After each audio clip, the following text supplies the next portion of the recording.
right? Now we've tied them buying to all of the value components to getting them to then be willing to spend $20,000, because it's not about the wood, it's not about the table, it's about how much status is worth to them within this context. And they get to keep it forever, right? And so this is how we have to unpack what we're selling, so that many of you are selling tables and pricing like it's a plastic table, but you're then trying to half do the work, but then you can't make the margins work with the white glove because people say, oh, I only want to pay $100. You're like, well, I would deliver it. And they're like, oh, I have to assemble this too. And all of a sudden they're combating you, when if you just had charged more and positioned it differently, you could then give them all these other things that they want anyway. And the reason this is so important is that price is the single largest lever on profit.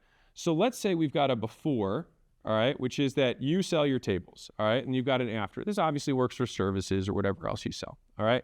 And so let's say you charge $100 for your table, and your cost for that table is, I'll be extreme here. We'll say it's $50, okay? Now, let's say that you have other costs like marketing and sales and other stuff like that. That amounts to $30. All right, so that means that your net profit's gonna be $20 when you sell a table. Gross profit is 50, net profit's 20. Okay.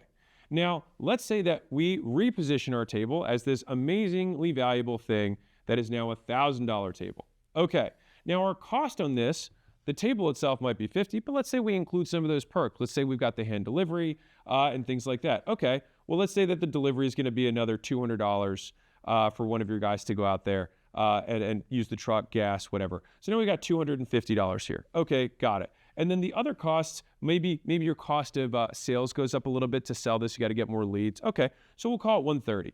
All right. So now what are we actually making in net profit for this table? So we got 380. Okay, I wish I had done easier math, but I think it's 620 here. All right.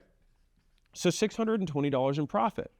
And so this is how you can get unreasonably wealthy in a very short period of time, by simply repositioning what you sell based on the value it provides someone else rather than the cost that it costs you. And so to put this in context, this is a 31x increase in profit.